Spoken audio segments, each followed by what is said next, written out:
फिरौन तब बिल्कुल कंगाल था, दिवालिया था, कर्ज में डूबा हुआ था। कर्ज चुकाने के डर से वह घर में छिपा रहता। इसी वजह से एक एक करके लेनदार फिरौन के घर आने लगे। फिरौन बहुत चालाक और धोखेबाज था। सिर्फ धोखेबाज ही नहीं बल्कि बड़ा ठग था, इसलिए कि वह घर में रहते हुए भी दरवाजा खुला रखता था ताकि लेनदार समझे कि घर में कोई नहीं है। दिन ब दिन लेनदार वहाँ आते लेकिन फिरौन को न देखकर लौट जाते। फिरौन अकेले सोचने लगा, मैं कब तक खुद को इस तरह छिपा सकता हूँ, मुझे खुद को साबित करना ही होगा। उस समय मिस्र आर्थिक दृष्टि से दुनिया में सबसे ऊपर था। फिर फिरौन लेनदारों के डर से रात के अंधेरे में बलक से मिस्र की ओर छिपते हुए निकल पड़ा। पूरी रात सफर करने के बाद वह आखिरकार मिस्र पहुंच गया। थोड़ी दूर चलने के बाद उसकी मुलाकात उसके दोस्त हमान से हुई। हमान ने उसे देखते ही पूछा, प्रिय दोस्त, तुम यहाँ क्यों हो? तुम्हारी क्या हालत है? तब फिरौन ने कहा, दोस्त हमान, मैं बड़ी मुसीबत में हूँ। लेनदारों के डर से भागकर यहाँ आया हूँ। मैं पूरी तरह से कंगाल हूँ, चारों ओर कर्ज में डूबा हूँ। अब मुझे किसी काम की जरूरत है। तब हमान ने कहा, फिरौन, मेरी भी यही हालत है, मुझे भी किसी काम की जरूरत है। इसके बाद फिरौन और हमान काम की तलाश में निकल पड़े। थोड़ी दूर चलने के बाद वे भूख और प्यास से बेहाल हो गए। दूर से उन्होंने देखा कि एक आदमी तरबूज के खेत में तरबूज काट रहा है। फिरौन और हमान धीरे धीरे उस तरबूज के खेत के पास जाकर बोले, चाचा जान, हम बहुत भूखे हैं, क्या हमें कुछ तरबूज खाने को देंगे? यह सुनकर उस आदमी ने उन्हें तरबूज खाने दिया। दोनों ने पेट भरकर तरबूज खाया और संतुष्ट हो गए। फिर उस तरबूज के खेत के मालिक ने उनसे पूछा, मैंने तुम लोगों को पहले कभी नहीं देखा, तुम कौन हो और कहाँ से आए हो? तब फिरौन ने कहा, हम परदेसी हैं, बलक से काम की तलाश में आए हैं। तरबूज के खेत के मालिक ने सोचा कि उसे भी काम करने वालों की जरूरत है, इसलिए उसने उनसे कहा, क्या तुम मेरे पास काम करोगे? हमान ने कहा, बिल्कुल, हम काम करेंगे। तब तरबूज के खेत के मालिक ने कहा, मेरे पास काम करना है तो ईमानदारी से करना होगा, चोरी नहीं की जा सकती। फिरौन बड़ा धोखेबाज था, इसलिए उसने चालाकी से कहा, मैंने जीवन में कभी झूठ नहीं बोला और चोरी तो दूर की बात है। इस तरह चालाकी से फिरौन और उसका दोस्त हमान तरबूज के खेत के मालिक का दिल जीतकर काम पर लग गए। अगले दिन से फिरौन और हमान तरबूज लेकर बाजार जाने लगे। बाजार में तरबूज ऊंचे दाम पर बेचते और मालिक को ज्यादा मुनाफा दिखाते। इस तरह उन्होंने और भी ज्यादा मालिक का दिल जीत लिया। काफी समय बीत गया। एक दिन फिरौन ने उस खेत के मालिक से कहा, चाचा जान, आप तरबूज पीस के हिसाब से हमें बेचें, इससे आपको और ज्यादा मुनाफा होगा। खेत के मालिक ने उसकी बात मान ली। इसके बाद फिरौन अगले दिन फिर बाजार में तरबूज बेचने ले गया। वह तरबूज पीस के हिसाब से खरीदता, कभी कभी कुछ तरबूज चोरी भी करता और बाजार में तरबूज को काट कर टुकड़ों में ऊंचे दाम पर बेचता। इस तरह चालाकी से फिरौन ने बहुत पैसा कमा लिया। एक रात फिरौन ने अपने दोस्त से कहा, हमान, अगर हम सिर्फ तरबूज बेचते रहे तो जिंदगी में कुछ नहीं कर पाएंगे, हमें कुछ और करना होगा। उस समय एक अद्भुत घटना घटी। मिस्र के बादशाह ने अपनी सेना के माध्यम से देश में एक घोषणा जारी की। सैनिक विभिन्न स्थानों पर जाकर कहने लगे, यह सूचित किया जाता है कि मिस्र के कब्रिस्तान में एक चौकीदार की आवश्यकता है। यदि कोई व्यक्ति इस नौकरी को करना चाहता है तो वह तुरंत मिस्र के बादशाह के दरबार में संपर्क करे। यह कहकर सैनिक वहाँ से चले गए। इस बात को प्रत्यक्ष और परोक्ष रूप से सुनने के बाद फिरौन ने अपने दोस्त हमान से कहा, हमान, चलो हम राज दरबार में चलते हैं। हमान ने कहा, मुझे लगता है कि यह संभव नहीं होगा। तब फिरौन ने कहा, इस काम को हाथ से जाने नहीं देना चाहिए, चलो एक बार कोशिश करते हैं। इसके बाद फिरौन और हमान बिना देरी किए मिस्र के राज दरबार में पहुंचे। मिस्र के बादशाह ने उनसे पूछा, तुम लोग कौन हो और क्या चाहते हो? तब फिरौन ने हाथ जोड़कर निवेदन किया, मैं एक मुसाफिर हूँ, परदेश से आया हूँ, मैं बहुत ही जरूरतमंद हूँ। मैंने सुना है कि आप कब्रिस्तान के चौकीदार की नियुक्ति करेंगे, कृपया मुझे यह नौकरी दे दे, मैं जीवन भर आपका आभारी रहूंगा। मिस्र के बादशाह ने फिरौन को देखकर मन ही मन सोचा, उसका शरीर मजबूत है और चेहरा भी अच्छा है, लगता है वह इस काम को कर पाएगा। यह सोचकर बादशाह ने फिरौन को कब्रिस्तान के चौकीदार की नौकरी पर नियुक्त कर दिया। अगले दिन से फिरौन मिस्र के कब्रिस्तान में चौकीदारी का काम करने लगा।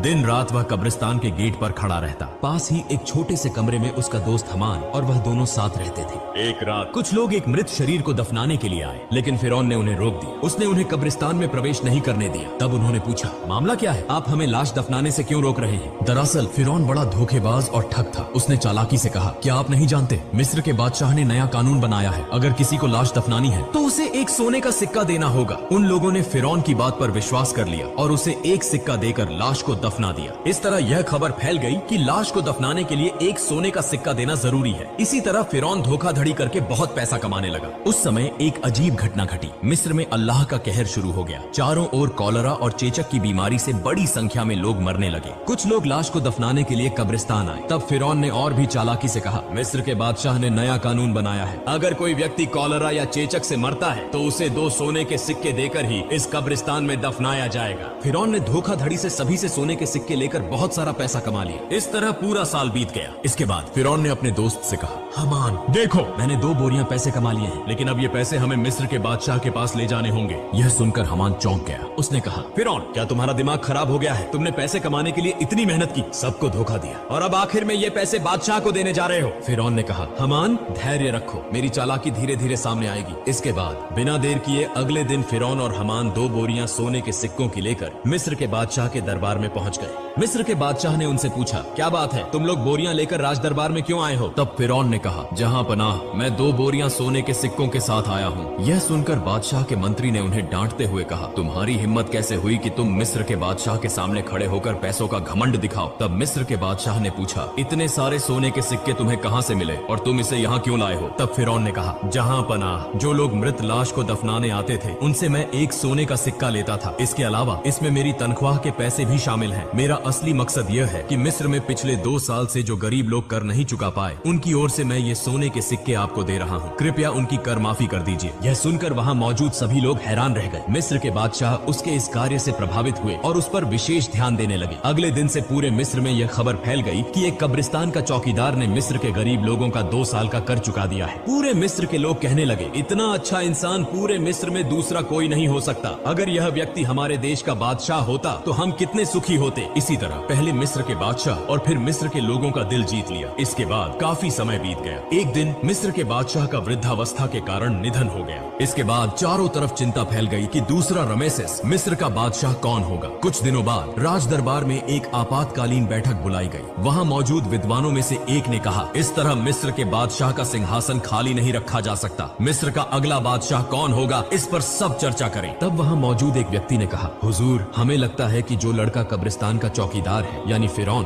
उसकी कद काठी और स्वभाव दोनों ही उपयुक्त हैं। वह बहुत अच्छा है और जनता का भी ख्याल रखता है। हमें लगता है कि उसे ही बादशाह बनाया जाना चाहिए। तब वह विद्वान व्यक्ति बोला, ठीक है, तो ऐसा ही हो। सबकी सहमति से फिरौन मिस्र का बादशाह बन गया। जो व्यक्ति एक दिन तरबूज बेचता था, जो कभी कब्रिस्तान का चौकीदार था, आज भाग्य के पलटने से वह पूरे मिस्र का बादशाह बन गया। असल में फिरौन कितना घटिया इंसान था, यह किसी को मालूम नहीं था। इधर फिरौन के मिस्र का बादशाह बनने के बाद उसने फिर से तरह तरह की चालाकी और धोखाधड़ी शुरू कर दी। उसने अपने दोस्त हमान को मंत्री बना दिया। एक दिन फिरौन राज दरबार में बैठा था। उसने अचानक घोषणा की, पिछले 1 साल में मिस्र के किसी भी व्यक्ति को कर चुकाने की जरूरत नहीं है। यह सभी कर फिरौन की ओर से माफ किए जाते हैं। यह खबर सुनकर मिस्र के गरीब लोग बहुत खुश हुए। बाद में जब वहाँ कोई और नहीं था तो हमान ने कहा, दोस्त फिरौन, अगर तुम इस तरह सारा कर माफ कर दोगे तो बादशाहत कैसे चलेगी? फिरौन ने कहा, हमान धैर्य रखो, इसके बाद मैं ऐसी चाल चलूंगा कि जीवन भर हम ही पूरे विश्व के बादशाह बने रहेंगे। ऐसी कोई ताकत नहीं होगी जो हमें हरा सके।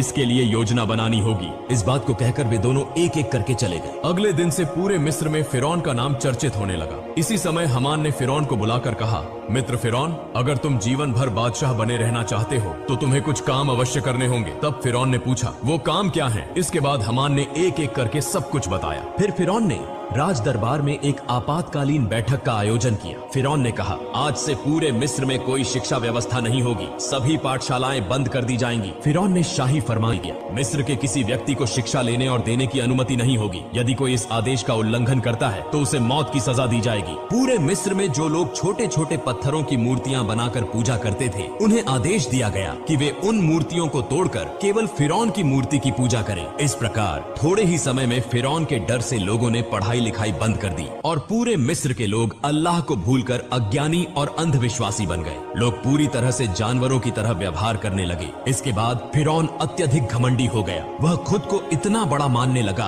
कि अहंकार से भरकर खुद को खुदा घोषित कर दिया। दिन ब दिन जनता पर कर की मात्रा बढ़ा दी। अन्याय और अत्याचार बढ़ने लगे। फिरौन ने पूरे मिस्र पर अकेले शासन करना शुरू कर दिया। ब्याज, रिश्वत, व्यभिचार और अनैतिकता की घटनाएं बढ़ने लगी। संक्षेप में फिरौन बनी इस्राएल के लोगों को अपमानित और अत्याचार करने लगा। सिर्फ आसिया को छोड़कर कोई भी फिरौन के अपमान और अत्याचार से बच नहीं पाता था, क्योंकि आसिया उस समय की सबसे सुंदर, गुणवान और धार्मिक महिला थी। इसीलिए कई साल बाद फिरौन ने आसिया को अपनी बीवी के रूप में स्वीकार किया। एक दिन आसिया अपने कक्ष में बैठी हुई थी। वह मन ही मन सोच रही थी, जिस तरह मेरे शौहर फिरौन देश की जनता पर अन्याय कर रहे हैं और खुद को खुदा कह रहे हैं, इससे वे न केवल अल्लाह के गुस्से के शिकार होंगे बल्कि पूरे देश को भी बर्बाद कर देंगे। उसी समय फिरौन उस कक्ष में प्रवेश करते हुए बोला, आसिया, तुम इतनी चिंतित क्यों दिख रही हो? तब आसिया ने कहा, प्रिय शौहर, आप यह तो जानते ही हैं कि यह धरती, चांद, सूरज, आसमान और जमीन सब कुछ महान अल्लाह ताला ने बनाया है। इसलिए चाहे इंसान कितनी भी शक्ति प्राप्त कर ले,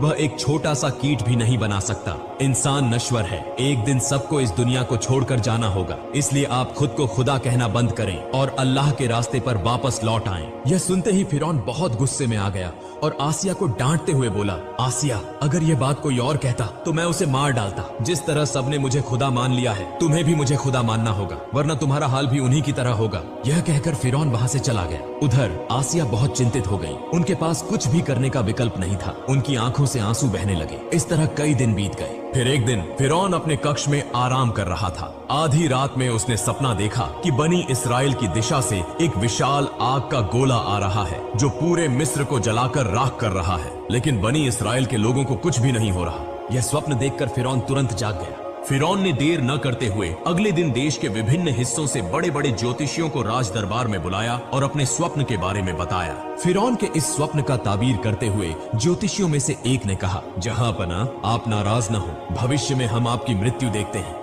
आप बहुत अधिक समय तक मिस्र के बादशाह नहीं रह पाएंगे। आपकी शक्ति पूरी तरह नष्ट हो जाएगी। यह सुनकर फिरौन बहुत गुस्से में आ गया और ज्योतिषी को डांटते हुए बोला, क्या कह रहे हो? मुझे शक्ति से बेदखल करने वाली कोई ताकत है क्या? तब ज्योतिषी ने कहा, बनी इस्राएल में से एक लड़का जिसका नाम मूसा है आपकी शक्ति समाप्त कर देगा। यह कहकर वे वहां से चले गए। कुछ दिन बाद फिरौन ने हमान से कहा, मिस्र के हर घर में यदि कोई लड़का बच्चा हो तो तुम अपनी सेना लेकर उसे मार डालो। फिरौन के आदेश पर हमान अपनी सेना के साथ मिस्र के हर घर में घुसकर बेटों को मारने लगा। तफसीरकारों के अनुसार इस तरह लगभग 80,000 बेटों की हत्या करने के बाद फिरौन ने फिर से मिस्र के सबसे बड़े ज्योतिषियों को गणना करने के लिए बुलाया। फिर ज्योतिषियों ने कहा, जहांपना, हम गणना करके देख रहे हैं, आपके द्वारा मारे गए लड़कों में मूसा नामक लड़का नहीं है। फिरौन ने कहा, अच्छे से गणना करो। इस बार ज्योतिषियों ने कहा, जहांपना, हम गणना करके देख रहे हैं, चाहे आप उसे मारने की कितनी भी कोशिश करें, आप उसे मार नहीं सकते। मूसा नामक यह लड़का आपकी शक्ति को नष्ट कर देगा और वह लड़का अब बच्चा है। यह सुनते ही फिरौन और गुस्से में आ गया और तुरंत आदेश दिया,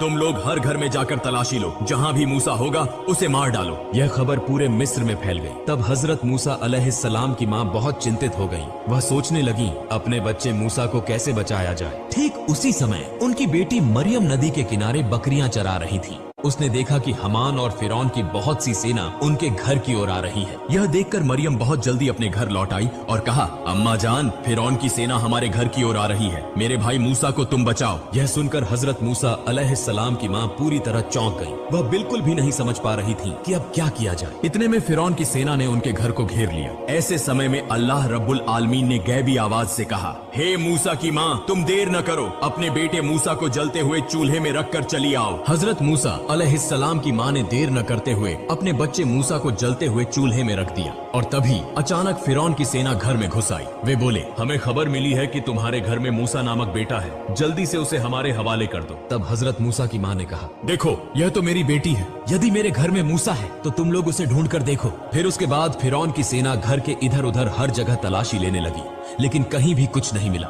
आखिरकार वे सभी वहां से चले गए। फिर हजरत मूसा अलैहिस्सलाम की माँ रोते रोते उस जलते हुए चूल्हे के पास गईं और देखा कि हजरत मूसा अलैहिस्सलाम जीवित हैं और उसी जलते हुए आग में खेल रहे हैं। अल्लाह की कृपा से हजरत मूसा अलैहिस्सलाम का एक बाल भी आग में नहीं जल गया। तब हजरत मूसा अलैहिस्सलाम की माँ ने अल्लाह का शुक्र अदा किया और कहा, हे अल्लाह, तुम सभी शक्तियों के मालिक हो, तुम्हारी सारी प्रशंसा है। अल्लाह, तुमने मेरे बेटे मूसा को बचाया। इसके बाद हजरत मूसा अलैहिस्सलाम की माँ ने उसी रात एक सपना देखा। अल्लाह रब्बुल आलमीन कह रहे थे, तुम एक लकड़ी का संदूक तैयार करो और हजरत मूसा अलैहिस्सलाम को उस संदूक में रखकर नील नदी में बहा दो। इस बीच अल्लाह रब्बुल आलमीन ने हजरत जिब्राइल अलैहिस्सलाम को बुलाया और कहा, हे जिब्राइल, तुम जाओ और मूसा अलैहिस्सलाम की माँ की मदद करो। यह आदेश पाकर हजरत जिब्राइल अलैहिस्सलाम मूसा नबी के घर की ओर चल पड़े। सुबह हजरत मूसा अलैहिस्सलाम की माँ अपने घर के सामने बहुत चिंता में बैठी हुई थी। उसी समय देखा कि एक दरवेश उनके घर आया।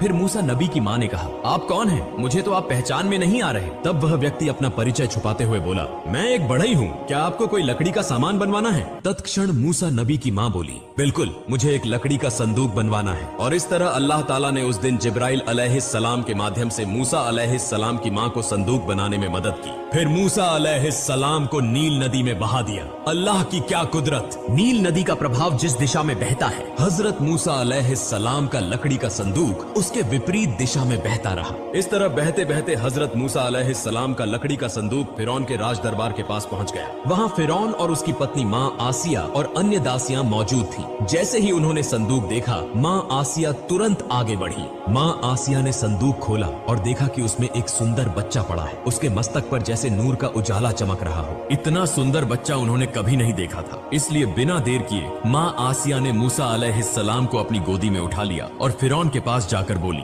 देखिए कितना सुंदर बच्चा, इस बच्चे को मैं पालूंगी। यह सुनकर फिरौन ने कहा, नहीं, यह बच्चा शायद हमारा दुश्मन होगा। यह जरूर बनी इसराइल में से कोई बच्चा होगा, इसे मैं मार डालूंगा। तब माँ आसिया ने कहा, क्या कह रहे हैं? अगर यह बनी इसराइल का कोई बच्चा होता तो यह नदी के बहाव में उलटी दिशा में कैसे आया? इसे तो उस दिशा में जाना चाहिए था। यह तर्क सुनकर फिरौन ने कुछ नहीं कहा, बस इतना कहा, ठीक है, तुम इस बच्चे को पाल सकती हो। फिर माँ आसिया हजरत मूसा अलैहिस्सलाम को लेकर राज दरबार में प्रवेश कर गईं। जब फिरौन ने मूसा अलैहिस्सलाम को अपनी गोदी में उठाया और उसे अपने बेटे की तरह प्यार करने के लिए, चूमने के लिए आगे बढ़े, उसी समय हजरत जिब्राइल अलैहिस्सलाम ने अल्लाह के आदेश पर उस छोटे से बच्चे के हाथ से इतनी जोर से फिरौन को थप्पड़ मारा कि राज दरबार कांप उठा। ऐसा लगा जैसे भूकंप शुरू हो गया हो। तब फिरौन के मन में संदेह उत्पन्न हुआ। वह मन ही मन सोचने लगे, यह बच्चा निश्चित रूप से सामान्य बच्चा नहीं है, इसे परखना होगा। फिर फिरौन ने एक व्यक्ति से कहा, जाओ थोड़ा सा सोना लाओ और उसके साथ आग भी ले आओ, इस बच्चे को परखते हैं। यह सुनकर वहाँ उपस्थित सभी लोग हैरान रह गए। जब वह व्यक्ति सोना और आग लेकर आया, उसी समय अल्लाह रब्बुल आलमीन ने हजरत जिब्राइल अलैहिस्सलाम के माध्यम से हजरत मूसा अलैहिस्सलाम का हाथ आग की ओर घुमा दिया और हजरत मूसा अलैहिस्सलाम चीखते हुए रोने लगे। तब माँ आसिया बोली, आप जैसे कठोर हृदय और निर्दयी इस दुनिया में और कोई नहीं होगा। इस छोटे से बच्चे को क्या आग और सोने का कोई अंतर पता है? इसके बाद फिरौन के मन का संदेह दूर हो गया और इस प्रकार हजरत मूसा